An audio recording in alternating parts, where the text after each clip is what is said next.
Hi, welcome to episode 33 of the Blue Mouse podcast. My name's Emily. I'm the full-time knitwear designer behind the Blue Mouse. You can find me on Instagram and Ravelry under that same name. And today we're doing something a little bit different for the podcast. We're doing a Q&A. So I asked you guys questions on YouTube and in two places on Instagram. So I've compiled all of your questions into one list and I'm going to go through them. I've split them up into 3 different groups. So there's stuff about knitting, stuff about designing, and then non-knitting stuff. Let's start with the knitting. How long have I been knitting? I've been knitting for 10 years, maybe 11 years. I learned to crochet first, actually, and I learned that in like 6th grade or something like that, maybe 7th. And then shortly after I learned how to knit, and knitting, I don't know, I enjoyed that more. So I did that more, and I think I was purling wrong until like 4 or 5 years ago because I could never get like a reverse stockinette look, or actually I could never get stockinette. I always got garter. So one day I was like watching a YouTube video because I was convinced that there had to be another way. And I realized that I had been purling wrong this entire time. So I really only have been knitting correctly for the past 4 or 5 years. Oh, how did I learn? I learned to crochet from a book. And I don't really remember how I learned to knit, but I think it was YouTube because I don't remember there being a book. So it had to have been YouTube because there was no one in my life that was knitting. I don't have grandparents that knit, and my mom doesn't knit, so I just kind of picked it up from YouTube, I think, and taught myself how to do it. The next question says, what do you recommend as the best types of patterns or best uses for speckled yarns? This person worries that it'll look too busy, so that's one of the reasons I actually use mostly solid yarns in all of my patterns, because I love the way that speckled yarns look, but they're hard to, they don't show patterns very well. So if you're going to use speckled yarns, some of my recommendations would be something that doesn't have a lot of texture. So if you have a lot of lace or something where you really want the texture to show, I wouldn't use a speckled yarn. Or if you do use a speckled yarn, use one that doesn't have a ton of different colors. So I have a few speckled yarns that are like a cream color with a little bit of sprinkles of gray. So you'd still be able to see the pattern, not as well as with like a solid, but you'd still be able to see it. But if it has like a ton of different colors, I would stick with something solid. But if you have speckles that you want to use, socks are a great project for it. I have a ton of socks with speckled yarns. Here is a sock in a solid color. This is my glimmer sock, and it's just in a solid color, and it just has a ribbing. So it's really basic. There's not a whole lot of texture going on. If you really want the ribbing to stand out, then you would use a solid color. But here is the blueberry waffle socks in a speckled yarn. So on the camera, you probably can't really see the texture. It gets a little muddled, but in person I can see the texture pretty well, and I think it looks really great. So this is an example of a textured sock and a plain colored sock. So I think socks are a great way to do it because in person you can really still see the texture most of the time. You don't necessarily need to because, it's a sock. So it's up to you, really. If you don't mind the texture being muddled a little bit, then that is a great project for speckled yarns. And here's another version. This is another glimmer sock. And I was going to use this as my sample for the pattern, actually, but I decided not to because it's a speckled yarn.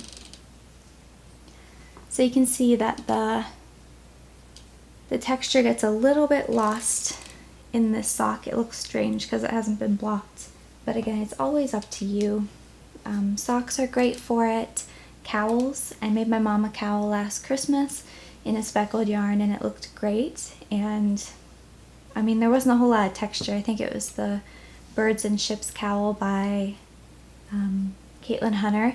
So it has a little lace down the front, I think, but then there's not a whole lot of texture, maybe some garter around the edges, but it still looked really great and you could see it. And so I think accessories are great for it. So socks are good, cowls are good, certain types of shawls and certain kinds of scarves. But if you really want the texture to stand out, use a solid, or if you don't mind it being a little muddled, use a speckled. So I will show you probably at the end how I knit, because someone asked how I do it. I hold the yarn in my left hand. I am a continental knitter, so I think that's called picking.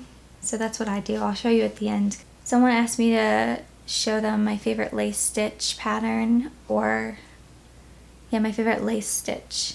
I don't really use lace all that often, I suppose. I don't have the shawl with me, but maybe I can pull up a photo for you. I had it at my trunk show, and I haven't worn it honestly, I haven't worn it probably since last year, but I really enjoy it, and the stitch pattern I think was really beautiful. Here, if you can see it.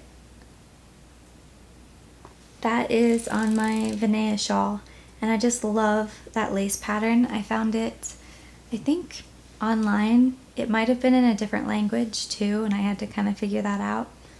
But yeah, I like that one a lot. And one that I just started doing for that cotton sweater that I showed you guys a while ago.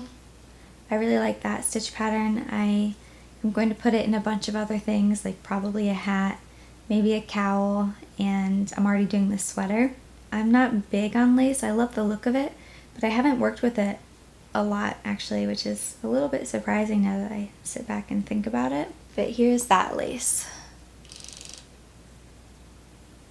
I need something that's not too complicated, I guess, at least at the moment. I may venture a little bit more into that in the future, but I have the Japanese Stitch Dictionary, the really popular one, and it's really cool. It has a bunch of really amazing stitches, but it's all charted. There's no written instructions, and they're these super complex lace stitches. And last year I was really into the idea of working with them, but it took me so long to convert it from charted to written instructions. And then I think I was working on one project with it, and someone put out a pattern that used the exact same stitch just by chance. So I just scrapped that idea, because hers was like a tank top and mine would have been, I think, like a short sleeve or 3/4 length sleeve, but they would have had the same lace detail, so I just scrapped it. But I think I'll start using them a little bit more in the future. And then the next question that goes along with that is, what is your yarn recommendation for lacy pieces? And I don't know as much about yarn as I probably should. I'll try and find a website that I can link, because I know I've read it before, like there's certain kinds of plies that are really good for lace, but I can't off the top of my head remember what it is. So I'll try and link that below. I want to say it's like a 2-ply is really good for lace, but again, don't quote me. I will link to it below. And then, what is the story behind the Blue Mouse? How did you come up with your business name? So I wish that this had an exciting story, but it really doesn't. I knew that I wanted to start selling, I think it was at the time I was selling hand knitted items like hats and scarves and things, but I needed a name, and I'm not very good at coming up with names. That's why it's one of the reasons that most of my patterns are named after places, partially because I really love traveling and I get a lot of inspiration from traveling, but partially because it makes naming patterns a lot easier for me. So I used an online name generator, actually. It landed on blue, and then I kept scrolling on the second box until I got to a word that I liked the sound of, and it ended up on the Blue Mouse, and here we are 3 years later, or probably more like 6 years later since that name came about. But yeah, it's very random. There's no There's no meaning behind it really. It was just, it sounded good at the time. It works. I like it a little bit more. I used to kind of hate it after a while, but I've gotten used to it, and I kind of like it now, especially since starting my Patreon. And I went and I read about different kinds of mice, found cute little names, and each tier in my Patreon is a name of a different kind of mice or a mouse. So yeah, after that I don't know, I found them to be kind of cute. And then someone on YouTube asks, I would love to see an advanced knitter do a progression flowchart of what an ideal learning path into knitting would be, if that makes sense. So for example, almost everyone starts out with rectangular shaped things like scarves. Then they probably learn round knitting items like hats and etc. I don't know, I've heard Christy Glass talk about this before, where she thinks that people stay in scarf land for too long, and I would agree with that as well. I do think people start out learning how to knit garter stitch because you only have to learn how to knit and not how to purl, and that totally makes sense. So knitting square items where there's no shaping and you're working back and forth just in knitting is very easy. And then I do agree that you probably move into knitting things in the round like hats and maybe even like cowls too. So after that though, I don't know, I feel like there's a lot of intimidation when it comes to knitting things like socks or mittens or sweaters, and more so than there should be. Once you find either a good pattern or you have someone you can ask questions with, or you can find YouTube videos, I think it becomes a whole lot less intimidating and quite easy. Once I knit my first seamless yoke sweater, I was amazed at how easy it was. I had thought it would be this incredibly hard thing, but with a few YouTube videos, it was really, really simple. And the same thing with socks. I thought socks were going to be something I would never learn how to do, never be able to design. And then I tried it one day and I just looked up videos when I was confused, and it was incredibly simple. Now, you could run into hard patterns, of course, or hard techniques, but I think, if you're teaching someone to knit, maybe teach them a hat first instead of a scarf. At least that's personally what I would do. Like, I'm going to teach my mom how to knit this winter, and I'm going to teach her how to knit a hat. So I'm going to knit the brim, so I'm going to knit the ribbing, and then I'm going to teach her how to knit, and she can just go in the round for a while. And then I might do the crown decreases, or try and teach her how to do the crown decreases. But that way it's faster and you get the instant gratification of finishing it, more so than a scarf. So as far as somewhat of a flow chart, I'd say it's good to start with something either square and flat or a hat that's really easy, like a stockinette hat. And then probably progressing into a cowl. A cowl's pretty easy and also very fast. And then if they're interested, then teaching them how to, knit a seamless sweater. There's a ton of great patterns out there. There's a ton of free patterns. Tin Can Knits has a ton, or even just a lot of pretty normal patterns too. So maybe moving on to your first seamless sweater after you finish your cowl, and then maybe try socks, and then maybe mittens, and do kind of basic shapes and structures. So doing kind of easy stitch patterns. I wouldn't exactly do color work right off the bat unless you somehow know how to do that, but do easy stitch patterns, and then maybe try some things with more color work. So maybe try a color work hat or a color work cowl, and you use that same kind of flow chart. Once you get it down in a smaller accessory, then try it in a sweater where you get tons of practice, and then maybe try it in a sock because you'll be pretty good at it by that point. You don't always have to stay in Scarfland or working in smaller projects. If you really want to try a sweater but you're intimidated, I would say just go for it, because it's probably going to be easier than you think. Maybe don't start right off the bat working intricate cables or lace. Try something with a lot of stockinette and maybe some purling as well, but I think you can do it. A yoke sweater is a good first sweater because you don't have to keep marker placements like you do with raglans. So maybe find a good yoke sweater that you like. Someone asked me about resources for attempting a modular type blanket. I honestly don't know what that is, but I'll try and look some stuff up and give you a link or two below if I can find anything. But I, to my knowledge, have never knit anything like that because I don't know that technique. I'm not familiar with it at all. I'm sorry, but I'll try and leave some links below. Someone asked me this a while ago, and I have saved it for when I was going to do a Q&A. They wanted to know the different kinds of yarn explained.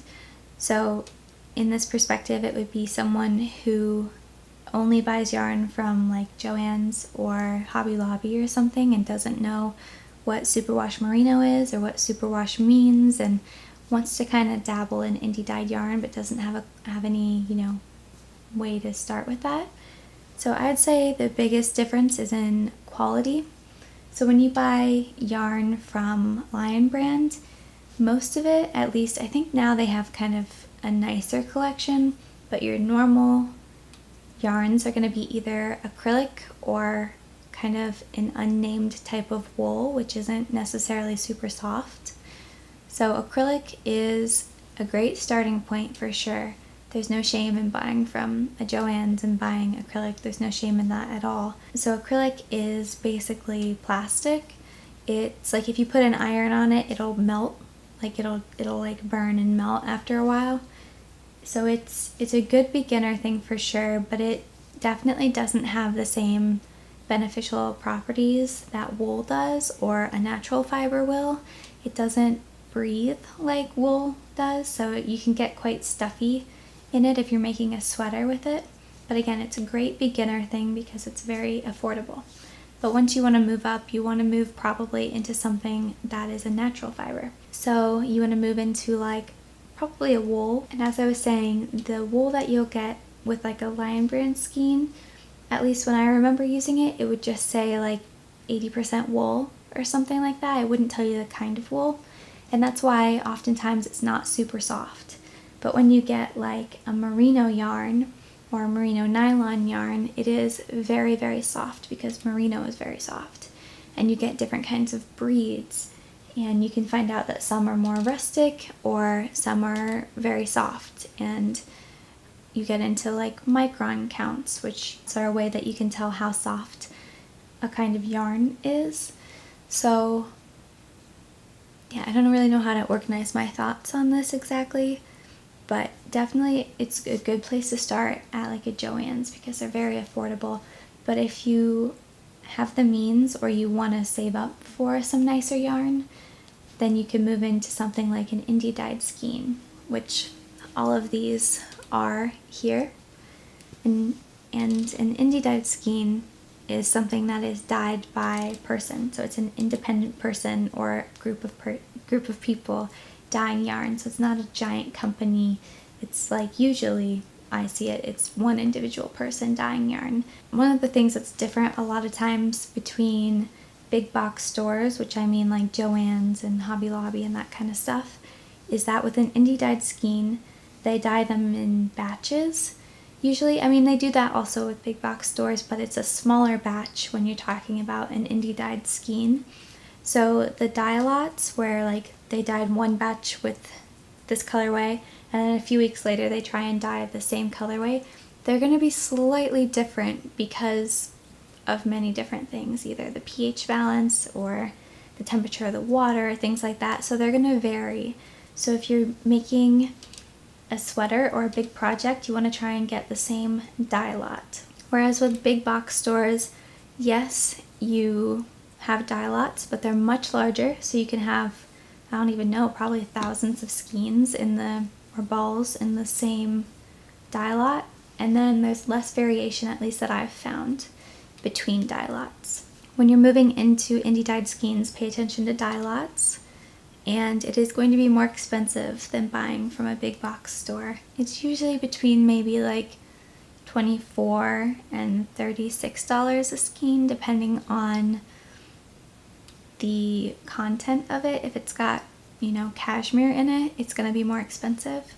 But just know that it's usually a higher quality than a big box store. I mean, it's definitely a higher quality than any box store yarn that I've bought. So it's worth the yarn. People have spent a lot of time and money and energy into dyeing it for you. So that's partially why it's more expensive. And then a superwash wool or superwash merino is oftentimes what you hear. That means that the merino yarn has been treated. I don't know the exact processes, but I'm sure you could look it up if you want to know more in depth. But it just makes it so that the yarn is machine washable pretty much. That's why they call it, I think that's why they call it superwash wool, because it will say you can machine wash them on the label. I never suggest that. I always recommend, hand washing your hand knitted items just because they'll last longer and there's no real room for error than if you throw it in a big washer. But it is treated so that you can throw it in the washer. And I think it's supposed to last longer if it's been treated that way, like the yarn is supposed to. But I've heard mixed results from people about that. So a merino nylon yarn is usually like a blend. So it's a 75% superwash merino and 25% nylon. It means it has a little bit of like a synthetic, I don't know if it's a strand, I don't quite know how they do it, but they blend the yarn before they spin it, I think. And so the yarn is stronger than just a pure wool. But it also will not breathe as well. So a pure 100% untreated wool, so like 100% merino yarn that is non-superwash, will clean itself. It will breathe. So if you're really hot in a sweater, you should feel like the sweater is like breathing. Like you shouldn't feel super hot in a sweater. That's 100% untreated wool. And there's just a lot of very good properties that natural wool has. But I think most yarns that you'll see are superwash treated, which I'm leaning more towards non-superwash yarn because I like the breathability and I like the natural quality and the feel of it rather than like a superwash yarn. But again, you'll have to explore it. Non-superwash wool is less expensive, usually. There are certain breeds that are rarer, or more rare, I guess, that are more expensive, like Cormo yarn, which is a type of sheep, is more expensive than merino typically. But a non-superwash, more rustic, which means like a less soft and a less treated yarn is usually cheaper. So that was a lot of information, but I hope that gives you a better idea of what different kinds of yarn are. And now we get into design questions. So the first one is, how did you know your knitting career was right for you? And I guess I should answer when I started designing and why I started doing it. I started designing almost exactly 3 years ago. So it was October of 2016 when I put out my first pattern. It was a super simple garter stitch scarf that tapered at the end, so it came to a point on each end. And it was really challenging for me at the time, which is so funny to think back on. But I didn't think that it was something that I could do as a career, but I really enjoyed it. And at the time I was in college, I lived with my parents. I didn't really have any expenses. I had a part-time job at a pizza place that I had worked at for about 5 years, I think. And by this time I was a senior in college because I only had one more semester after that to finish. And I don't know, I really didn't like where I was working at the pizza shop. I had loved it for many years, but then I had to move locations because they closed one location down, and there were some really horrible guys that I worked with at the new location that were just like spreading lies about me and being really, really horrible. And so I just really wanted out. I hated where I worked so much. It was causing so much stress. And I was in college for a degree that I didn't care about. But, I was so close to finishing that I just had to finish it. I didn't want to do a career in that degree at all. I wasn't interested in it. I have a degree in communications. And so I just decided to try designing after I'd seen a few people, doing it. I just decided to try it, and I fell in love with it that October. put out my first pattern, and I think 2 weeks later, or like a month later, I quit my part-time job and started designing full-time. I was still in school, and I had a lot of schooling. Like, I had a lot of classes going on. So I had some savings. I thankfully did not have very many expenses, and I just quit my job and started doing it. And I don't know how I did it. I look back at it now and I'm like very perplexed at how I was able to stay afloat, because I wasn't making patterns very often and they weren't selling very much, like not really at all. It's kind of by the grace of God that I skated through, but I was buying yarn at like Hobby Lobby as cheap as I could get it, and I worked as hard as I possibly could. It just kind of happened. I really loved it, and every month I was like, I don't know how I'm gonna afford the next project or afford gas in my car or whatever it was, and I'm sure my parents thought I was crazy, but I loved it, and I was learning a lot and failing a lot, but learning through it. And so I just kept going, and here we are 3 years later and I'm still doing it. So we're 60 patterns in at this point, which is kind of crazy. But yeah, I've always known that I didn't want to do like a 9-to-5 office job. It made me very sad to think about having to do that, because I have always wanted to work for myself, and I've always wanted to do a creative job. And growing up, I didn't know anyone that did a creative job, especially at like a 9-to-5.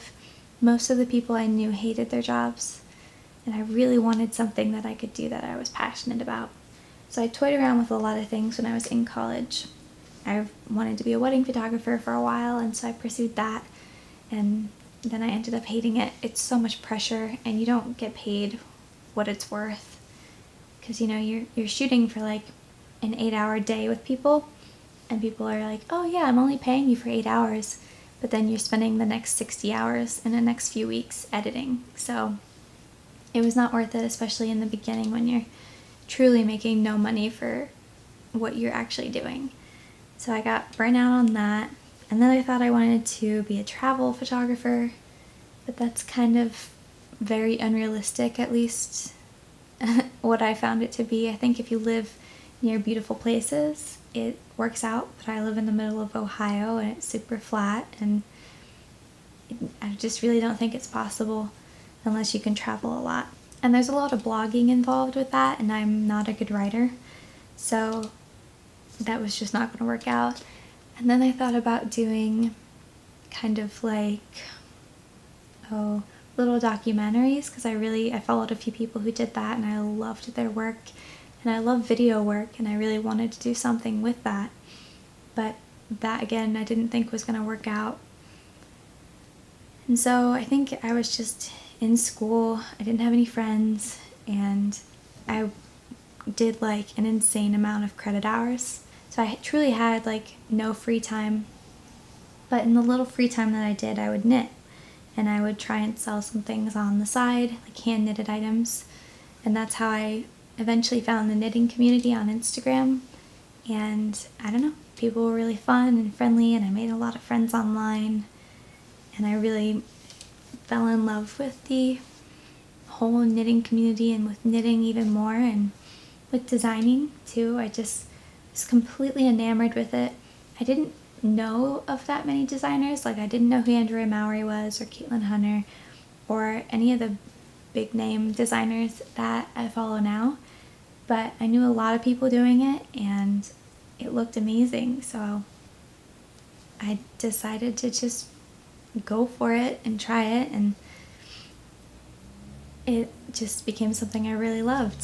So that's kind of where it got started. I was just very lonely and bored with my life, and this has brought me lots of friends and lots of connections, and given me a lot of purpose in life and true enjoyment. I really needed a creative outlet, and I know that now more than ever, and so this is kind of where I have found it, and I love it. So I started designing 3 years ago, in case that got muddled in there. And then I didn't even answer the first question I said, which was, how did you know that your knitting career was right for you?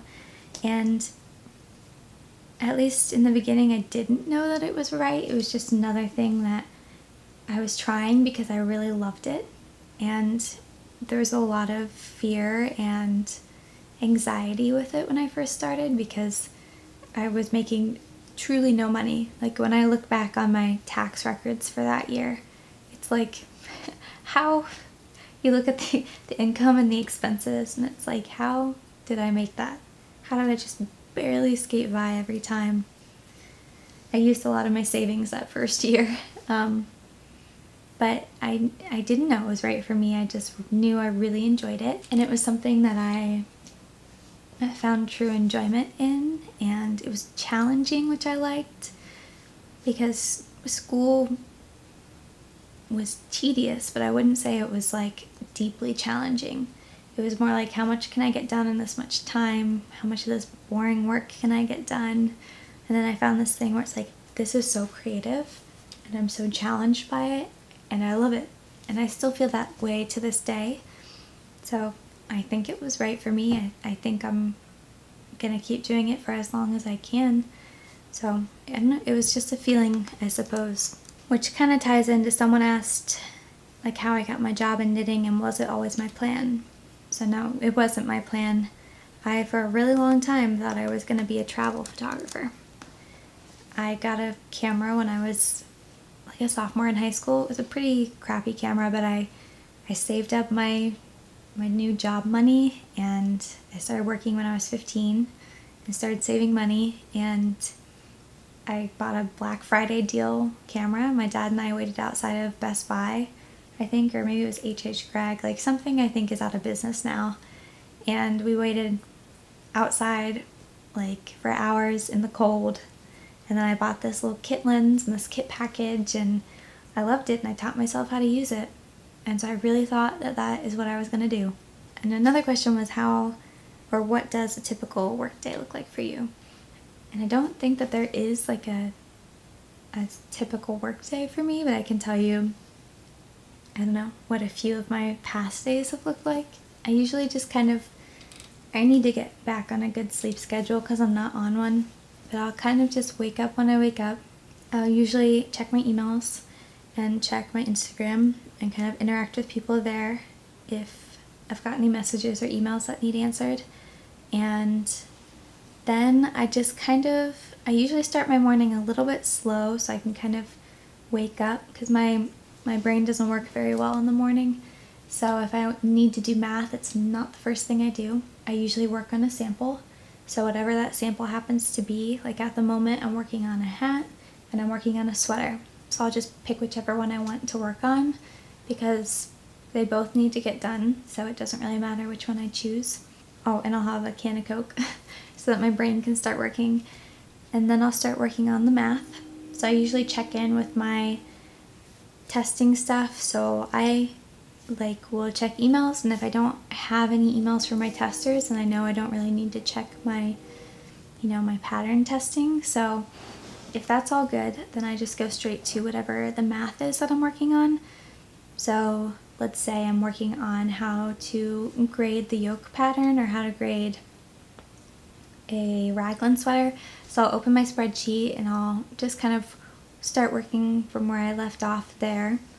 Or a lot of times the days vary. So there's days that are very math heavy and days that are very knitting heavy. And I will say that more often than not now, they're math heavy, more so than knitting heavy.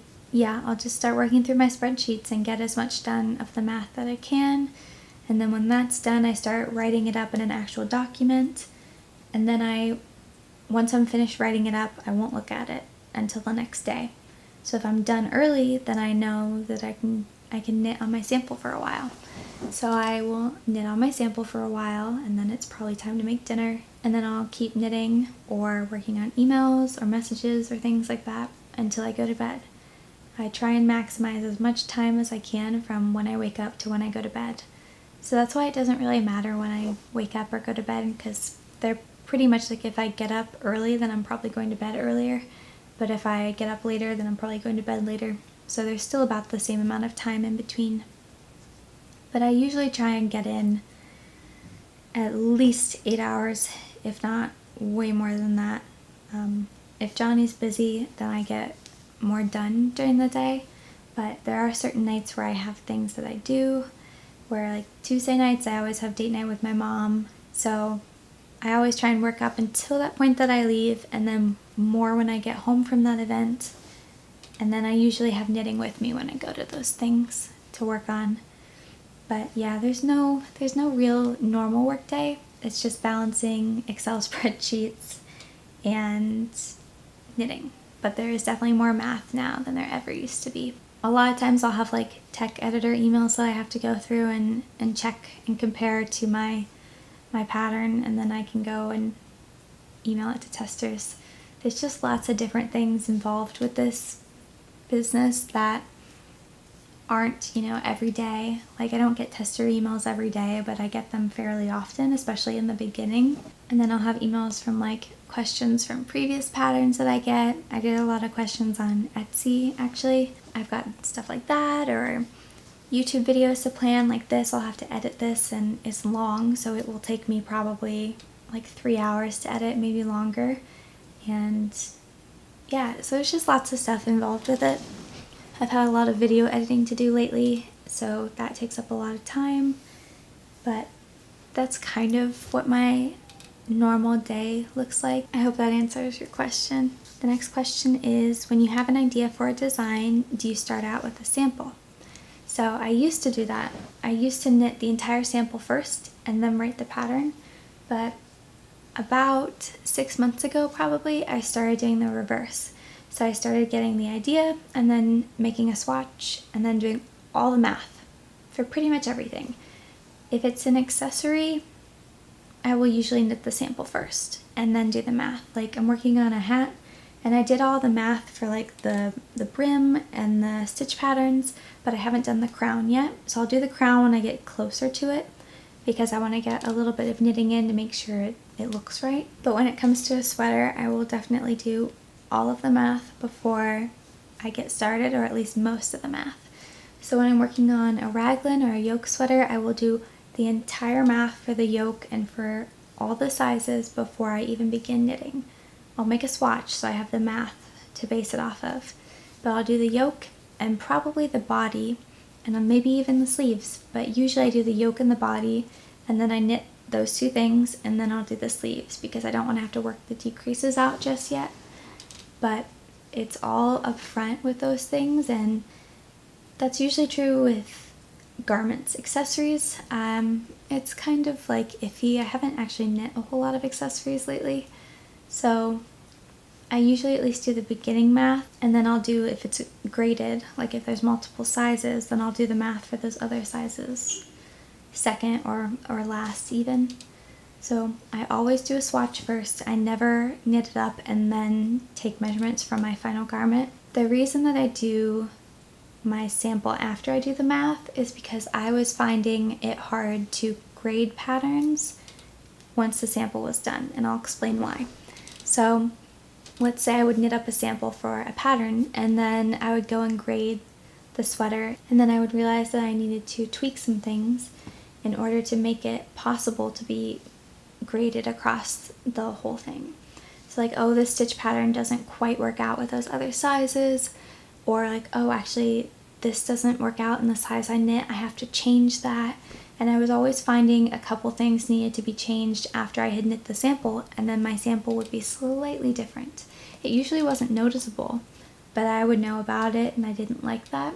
So now when I knit it, I'm kind of like the first tester. So I test the size that I'm going to make and make sure it all works out, and that way the sample is exactly how the pattern is written. So that's kind of the only difference. But when it comes to accessories, it doesn't matter as much because you're not really grading. So if you knit up the sample and then you write the pattern, they're gonna match. It's really only with garments that I think it's good to start with the math. But if you're not there in your skill level, that's okay. It's totally okay. That's why I started the way I did with knitting first and then doing the math, because I didn't have the skills to do it the other way around.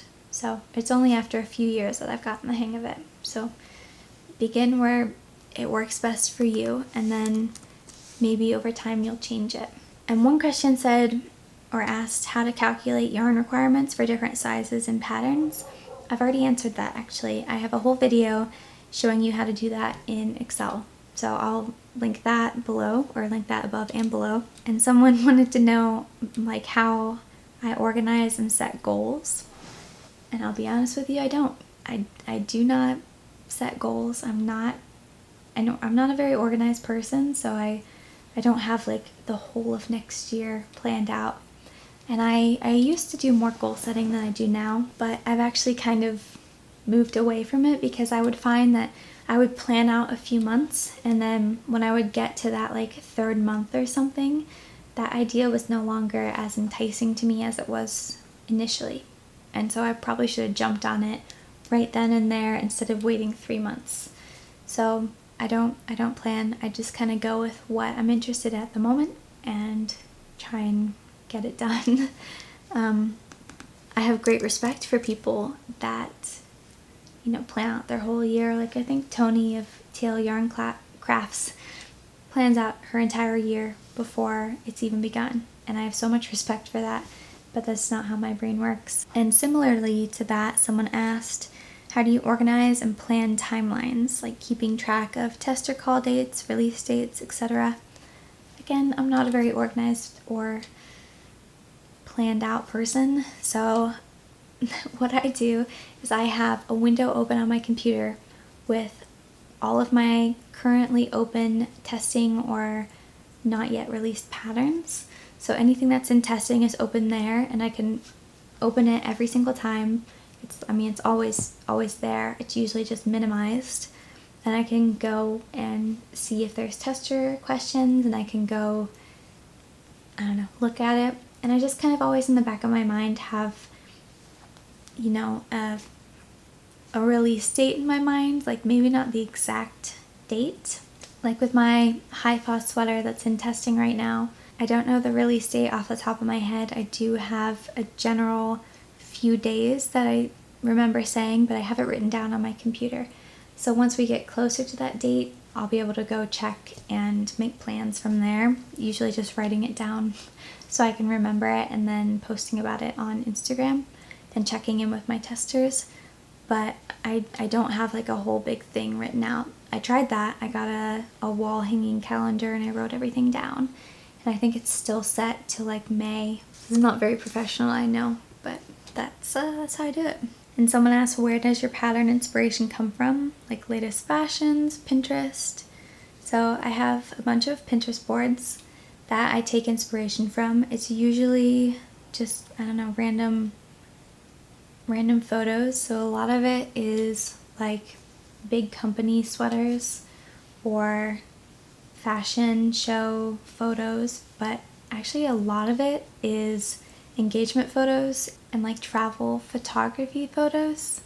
So it's like, I don't really know how to explain it, but I follow a bunch of travel photographers. So when they take photos of like women wearing sweaters, which they do in the fall and winter a lot, I will like screenshot those photos and save them because I like the sweaters. So that's where a lot of my inspiration comes from. But I do have to say, a lot of my favorite patterns that I've made and the things that I wear the most often didn't come from an inspiration photo. They came from just a joining of a shape I liked and a stitch that I liked. So Lofoten was kind of born from that. I really wanted to make something with a fade, so that's kind of where the idea came from, and I like the shape of yoke sweaters, and so I created that shape to go with it. And then I was really into drop stitches at the time, which is why it has those drop stitch details. And then I decided last minute that the body of it needed a stitch pattern because it was too plain. So I just looked for a stitch pattern with a good number of repeats and found the stitch pattern for the body. And it just kind of all came together. And same with my snowy pine shawl.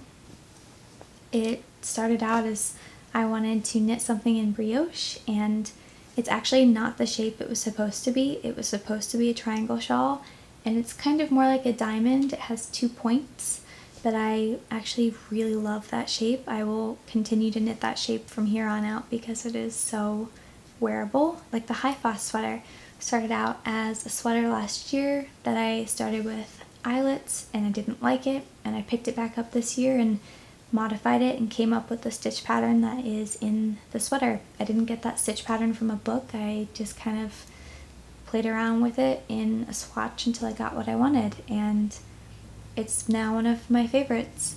So I don't know, a lot of things start with shapes and stitch patterns and not with inspiration photos. I mean, I do have things where I saw an inspiration photo on Pinterest, and that is where the idea came from, but it was kind of a mix of both. And then finally, we have a few non-knitting questions. Someone wanted to know, how long does it take for a sourdough starter? For me, it took about 7 days, so a week, but from the website I was following, it said that it would take anywhere from 1 to 2 or maybe even 3 weeks for some people. So I think it has to do with, I don't know, how accurate you are with the amount of flour that you add, and maybe how often you feed it, or the type of water, like the pH balance of the water. So yeah, I don't know. It took me 7 days. And so basically you just start out with flour and water in a jar, and you mix it up and you let it sit in a warm place, and you give it more flour and water every about 24 hours. And it just kind of creates this living starter, and it gets all bubbly. And for the first 5 days it smelled horrible. Our house smelled like a men's locker room. It was really, really rancid and gross, but I really wanted to make sourdough bread, so we just kind of powered through. By the 7th day, the smell had gone away and it just smelled like sourdough when you would go to the jar. Then once it stops having that horrible smell, you kind of know it's ready. And you can also do the float test, but I'll be honest, mine failed the first time, and I don't know, I just kept feeding it for like another week. And I didn't do the float test since, but I've made successful sourdough breads since. So I didn't start baking with it until it was probably 2 weeks in, but it did stop having that rancid smell after 5 to 6 days. So I'll link the website that I used. If you're in my Patreon, you've already heard me talk about it because I went through the whole process of like feeding my sourdough starter, I think, and some things. And I'm actually going to be sharing my sourdough donut recipe that I found on my Patreon. I'll share it on here a little bit later. And then the next question is, what is your favorite tree and why? And I gotta say, I'm not particularly knowledgeable about that kind of thing. I like birch trees because the bark is kind of cool looking. I mean, I love the way that leaves look in fall on most trees anyway, but I'm not sure I could name any of them, so I'm sorry. I wish I had a better answer for you, but I do like birch trees. There are a couple more about my husband, so I wonder if he would be interested in being in the video. Otherwise, I'll just answer them. There's only really like 2. One is just, how long have we been married? How long? Almost a year. In 1 month. Yeah. Nice. Nice. Alright. What was your husband's response when you expressed that you wanted to start designing? Or when we weren't married at the time. Or when you learned. I know. We were dating. We were dating, and you were working at a pizza shop. Yeah. For like 2 weeks. Actually, we weren't even dating. It's true. We were hanging out with an intent to date. Yeah. It's right. But I remember you said you didn't like going to the pizza shop or something. You didn't like working there? Yeah. That was over 3 years ago. Mm-hmm. And sorry, it's so bright. I don't know how to fix it. It's not that bright. Yeah, it is. There we go. Okay. That's fine. It just makes us look like we're glowing. It really does. Oh my god. Sorry. Okay, sorry. Keep going. Wait, hold on.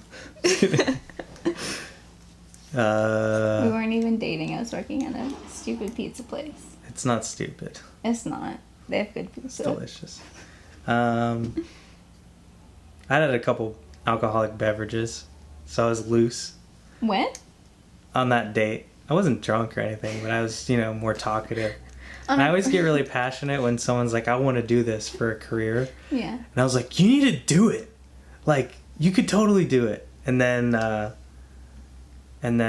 I think like a week later I took a stranger's advice. Yeah, you quit your job and started doing it full time. Mm-hmm.